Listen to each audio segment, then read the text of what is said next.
ऐसे आप लोग, मुझे लगता है आप लोग बहुत बढ़िया हो गए और बहुत ही अच्छे हो गए। तो हम लोग जुड़ते हैं एक नए वीडियो से, जो कि हम लोग स्टार्ट कर रहे हैं अपना BPCE 141 का यूनिट 10 आशावाद और आशा का। तो देखते हैं आशावाद और आशा को। कोई भी वीडियो आपको हमारा कोई इतना ज्ञानी नहीं बना देगा कि आपको अपनी बुक ना उठानी पड़े और डायरेक्ट एग्ज़ाम दे दो और बहुत अच्छे से पास हो जाओ। ऐसा कभी नहीं होगा, आपको बुक उठा के पढ़नी पड़ेगी, मैं ये बात बता देता हूँ। आशावाद आशावाद भविष्य में वांछनीय घटनाओं या चीज़ों में के होने के प्रति संज्ञात्मक प्रत्यक्षता है, प्रत्याशा है। दूसरी तरफ निराशावाद अवांछनीय परिणामों के घटित होने की प्रत्याशा को दर्शाता है। आशावाद को स्ववृत्ति या विशेषक के रूप में भी चिन्हित किया जाता है, जो व्यक्तियों में विभिन्न परिणामों में उपलब्ध होता है। इसे अपेक्षाकृत रूप से स्थिर और स्थानीय विशेषक माना जाता है, जो लोगों को इसके बारे में मार्गदर्शक करती है कि वे विशेष परिस्थितियों को कैसे समझते हैं और इसका कैसे समाधान करते हैं। कि आप जब किसी परिस्थितियों में होते हैं तो आप एक होती है उम्मीद, एक आशा होती है कि हाँ कुछ अच्छा हो सकता है, और वही आपके मन में कुछ निराशा भी हो सकती है कि हो सकता है कुछ गलत भी हो सकता है। तो इसी चीज़ को समझना है। इस शब्द का प्रारंभिक समझ और उपयोग या तो तटस्थ या नकारात्मक था, जो कि डेकार्टस, फ्रायड, हेगन और नोएस जैसे प्रख्यात दार्शनिकों और मनोवैज्ञानिकों ने शोध कार्यों से स्पष्ट है। इसका कारण यह था कि उस समय मनोविज्ञान के क्षेत्र में मानव स्वभाव के प्रति प्रबल नकारात्मक दृष्टिकोण प्रचलित था। 20वीं शताब्दी के अंत में मनोविज्ञान में शोध की प्रगति और मानवतावादी विचारधारा के प्रभुत्व के साथ आशावाद के संप्रत्यय के प्रति परिप्रेक्ष्य में बदलाव आया। ठीक है। स्कीयर और कार्वर का स्कृति आशावाद मॉडल और सेलिंगमैन का व्याख्यात्मक शैली के में आशावाद समकालीन सोच के आधार पर आशावाद के दो प्रमुख उपागम और सैद्धांतिक मॉडल है। स्वीकृति आशावाद स्कीयर और कार्वर कार्वर है ऐसे तो कार्वर ने सबसे पहले अपने स्वनियंत्रण सिद्धांत में आशावाद के संप्रत्यय पर चर्चा की, जिसमें वह व्यक्तित्व आयाम के रूप में संप्रत्ययबद्ध किया गया था। बाद में उन्होंने स्वीकृति आशावाद शब्द गढ़ा। उन्होंने इसे लोग अपने भविष्य में अनुकूल परिणामों की उम्मीद के संबंध में जिस सीमा तक भिन्न होते हैं के रूप में परिभाषित किया। स्कीयर और कार्वर द्वारा प्रस्तावित मॉडल आशावाद का सबसे लोकप्रिय मॉडल माना जाता है और इसके निम्नलिखित वैधता साक्ष्य अपेक्षाकृत सुदृढ़ है। यह परिभाषा आशावाद को सामान्यतः प्रत्याशा के रूप में व्यक्त करती है और इसे किसी विशिष्ट संदर्भ से संबंधित नहीं करती है। व्यक्ति आयाम होने के नाते आशावाद के निराशावादियों के बीच अंतर करती है, जिसमें आशावादी लोग वे होते हैं जिसके पास जीवन में नकारात्मक भविष्य के परिणामों की अपेक्षा करने की प्रवृत्ति रखने की, निराशावादियों की तुलना में सामान्यतः अपने जीवन के बारे में सकारात्मक अपेक्षाएं और पूर्वानुमान रखने की उन्मुखता होती है। मतलब हर चीज़ में हाँ कुछ होगा तो हमारे साथ अच्छा ही होगा, ना कि इस तरीके का कि अरे जो घटित होगा हो सकता है वो बुरा हो और नकारात्मक सोच ज़्यादा हो। ठीक है। अधिगत आशावाद व्याख्यात्मक शैली के रूप में आशावाद या मार्टिन सेलिंगमैन का अधिगत आशावाद मॉडल आशावाद का संप्रत्ययबद्ध करने और मापने में अन्य परिप्रेक्ष्य है। पता नहीं इन लोग के गाना बजाने से मेरा वीडियो में हो सकता है कॉपीराइट आ जाए, बेवकूफ़ लोग। व्याख्यात्मक शैली के रूप में आशावाद के सिद्धांत गुणारोपण के सिद्धांत और अधिगत विविधता के सिद्धांत से प्रेरित है। व्याख्यात्मक शैली को उस तरीके के रूप में परिभाषित किया जाता है जिसमें व्यक्ति अपने जीवन की घटनाओं की व्याख्या करता है और उसके कारणों के लिए गुणारोपण करता है। गुणारोपण 3 आयाम में किए जा सकते हैं: आंतरिक, बाह्यता और अस्थिरता। कि एक तो अपने होता है कि फलाने इंसान ने किया, फिर होता है अरे हमारे से कुछ थोड़ी सी गलती हो गई, वो है ना। और एक होता है बाहरी कारक, पर्यावरण ऐसा था, ये होता है, वो होता है अस्थिरता। बाह्यता, अस्थिरता और विशिष्टता, सार्वभौमिकता। आंतरिक बाह्यता आयाम से तात्पर्य अपने जीवन की घटनाओं की व्याख्या करते समय कि अरे ये सब चल रहा है इसलिए ऐसा हो गया, और बाहरी लोग स्थितिजन्य कारकों के उत्तरदायी ठहराने की अरे ये पागल जा रहा था सामने से इस कारण से हो गया। उन कारकों को दर्शाती है, और कुछ होते हैं पर्यावरणीय कारक, जिसमें हम बोले थे पर्यावरणीय गलत था इसलिए हमारे साथ ऐसा हो गया। अवास्तविक आशावाद गुणारोपण की ऐसी प्रवृत्ति होती है जिसमें व्यक्ति ऐसा विशेष प्रत्यक्षण और आत्म मूल्यांकन धारण कर सकते हैं जो अत्यधिक अतिरंजित होने के कारण वस्तुपरक या निष्पक्ष कहे जाने के बजाय अत्यधिक सकारात्मक हो। स्वयं या दूसरों के इस प्रत्यक्षण को अवास्तविक आशावाद कहा जाता है। हालांकि यह अव्यावहारिक लग सकता है, परंतु चुनौतीपूर्ण परिस्थितियों में चिन्हित और संदेहपूर्ण होने पर ये लोगों को शांत रह करके अपने लक्ष्यों की तरफ डटे रहने में सहायता कर सकता है। अवास्तविक आशावाद को ऐसी सामान्यतः प्रवृत्ति के रूप में परिभाषित किया जा सकता है जिसमें व्यक्ति स्वयं के प्रति सकारात्मक घटनाओं की उच्च संभावना और दूसरों के प्रति नकारात्मक घटनाओं की अधिक संभावना की अपेक्षा रखता है कि हमारे साथ ज़्यादा बुरा होता है और लोगों के साथ अच्छा होता है। सॉरी जिसमें व्यक्ति अपनी सकारात्मक घटनाओं की उच्च संभावना और दूसरे के प्रति नकारात्मक घटनाओं की अधिक संभावना रखता है। हमारे साथ अच्छा होगा, बाकियों के साथ गड़बड़ ही होगा। यह संप्रत्यय सकारात्मक भ्रम नामक संप्रत्यय के समान है जो तथाकथित मानसिक रूप से स्वस्थ, प्रसन्न और भलीभांति समायोजित लोगों के बीच आम है, जो अक्सर खुश होता है, अरे यार हमारे साथ अच्छा होता है, बाकियों के साथ बुरा हो सकता है, हमारे साथ नहीं होता है। आशावाद का विकास स्ववित्तीय या व्याख्यात्मक शैली के रूप में आशावाद की उपस्थिति विभिन्न कारकों पर निर्भर करती है। इसमें से सबसे महत्वपूर्ण माता पिता का समाजीकरण है ना, कि बच्चे कैसे देख रहे हैं, उसमें माता पिता का मुख्य दृष्टिकोण होता है कि माता पिता का दृष्टिकोण कैसा रहा है, माता पिता ने बच्चों को किस तरीके से विकास के दौरान चीज़ों को देखना और समझना सिखाया है।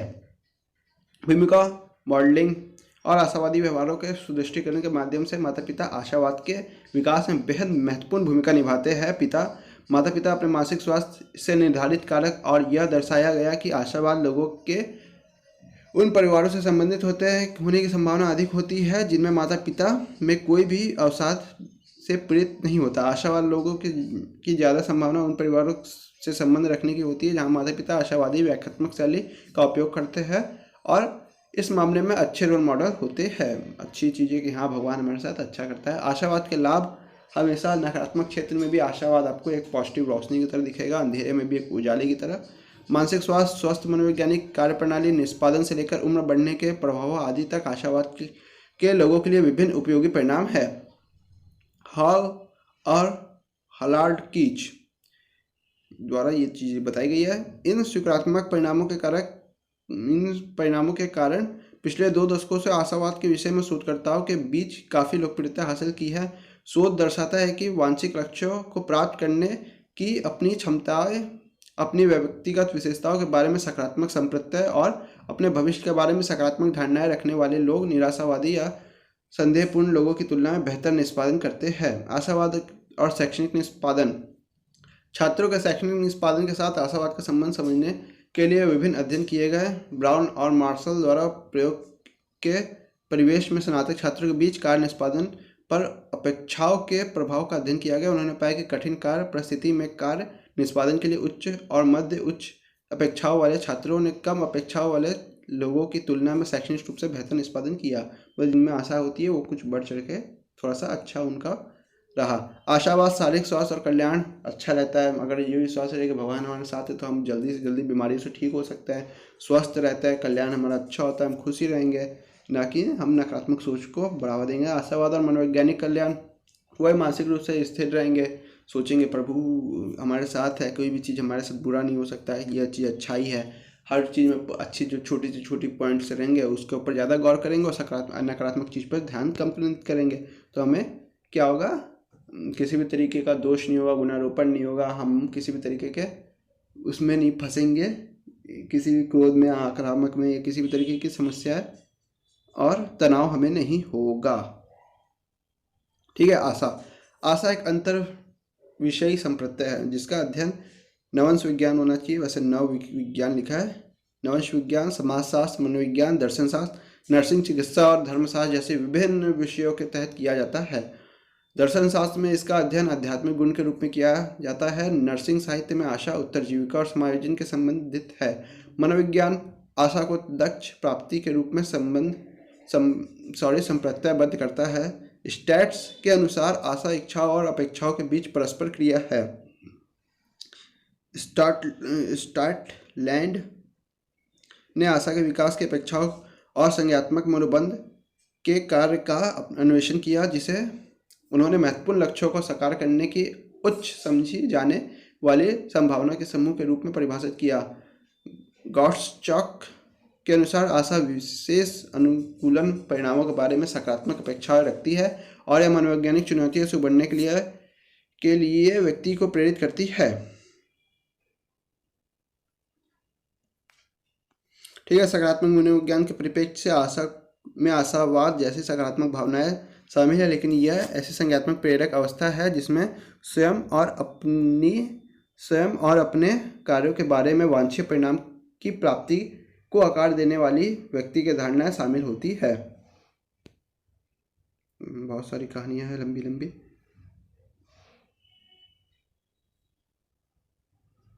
मिथ्या आशा, ऐसा माना जाता है कि सच्ची आशा वास्तविकता में आधारित होती है। दूसरी तरफ मिथ्या आशा को वास्तविकता की पहचान में विकृतियों के परिणाम माना जाता है। कई विद्वानों और मनोविज्ञानों ने मिथ्या आशा के स्वाभाविक खतरों के बारे में चिंता व्यक्त की। शोध साहित्य के अनुसार मिथ्या आशा 3 कारकों से घटित होती है। जब अपेक्षाएं वास्तविक के बजाय भ्रम पर आधारित होती है, जैसे कि भगवान, कोई वास्तविकता या कोई ऐसी चीज़ नहीं कि अभी हम सोचे तो ये हो ही जाएगा, भगवान हमें कर ही देंगे, है ना। जब आंतरिक लक्ष्यों के प्रति प्रयास किया जाता है और जब वांछनीय लक्ष्यों के प्राप्त करने के लिए अपर्याप्त दृष्टिकोण और प्रतिक्रिया का पालन किया जाता है। सामूहिक आशा की घटना शोधकर्ता द्वारा अन्वेषण किया गया एक अन्य महत्वपूर्ण विषय है। सामूहिक आशा लोगों या समुदाय के समूह की लक्ष्य निर्देशित चिंतन की सीमा को इंगित करती है। सामूहिक आशा तब क्रियाशील हो जाती है जब बड़ी संख्या में लोग ऐसे लक्ष्य के प्रति प्रयास करते हैं जिसे किसी एक व्यक्ति द्वारा प्राप्त नहीं किया जा सकता। तो एक होता है कि सब लोग साथ हैं तो होगा ही होगा हम लोग से। आशा का विकास कैसे होता है, तो आशा को हालांकि विशेषक और अवस्था दोनों के रूप में संप्रत्ययबद्ध किया गया है, लेकिन इसमें कोई वंशानुगत घटक नहीं पाया जाता। इसे लक्ष्य निर्देशित चिंतन के बारे में संज्ञात्मक विन्यास माना जाता है, जिसे पूर्णतः अधिगम और समाजीकरण प्रक्रिया द्वारा गढ़ाया जाता है। आशा के तत्वों, मार्ग और कर्तव्य चिंतन का माता पिता या देखभाल करने वालों द्वारा प्रशिक्षण दिया जाता है और ये बच्चों में 2 वर्ष की उम्र तक दिखने लगते हैं। हालांकि ये विचार इससे भी बहुत पहले प्राप्त किए जाते हैं। शिशुओं ने कर्तव्य के विचार उनके परिवेशन में विभिन्न कारकों और प्रभाव घटना में स्वयं को एक कारणात्मक कारक के रूप से देखने को संदर्भित करता है। देखभाल प्रदाताओं के प्रति भरोसेमंद पर आधारित स्वस्थ लगाव बच्चों में आशा के विकास के लिए महत्वपूर्ण है। बचपन के दौरान माता पिता की मृत्यु जैसे खतरनाक परिवेश और अभिघातक अनुभव आशा के अभाव से संबंधित है। आशा के लाभ, आशा की शिक्षा, खेल, शारीरिक स्वास्थ्य, समायोजन और मनोचिकित्सा क्षेत्र में लाभकारी परिणाम पाए गए। जैसे कि एक बार ऊपर में चर्चा की है, शैक्षणिक निष्पादन में छात्रों को जिसमें आशा रहती है कि हम लोग बेहतर कर सकते हैं, वो लोग उसमें प्रयासरत रहते हैं और करते करते अच्छे अंक प्राप्त करते हैं। ठीक है, स्वास्थ्य और कल्याण में लोग आशा रखते हैं कि जब कोई जिम जाता है तो क्या आशा रखता है कि हम एक दिन अच्छे से अच्छा यहाँ से निकलेंगे, एक अच्छा रिजल्ट आएगा, क्योंकि आशा रहती है कि होता है लोगों से तो हमसे भी होगा। ऐसा नहीं कि तुम्हारे पे एक दिन तुम कुछ किए और तुम बहुत थक गए थे, तुम्हारे नेक्स्ट डे क्या आशा रहती है कि नहीं रोज़ जाना है, रोज़ जाना है, रोज़ जाना है, कि आशा है कि हमारा एक दिन बहुत बेहतरीन और ये फिजिक पाएंगे। और स्वास्थ्य और कल्याण, जिससे मानसिक रूप से और शारीरिक रूप से स्वस्थ रहता है। मोबाइल हाथ से गिरने वाला था लेकिन बच गया।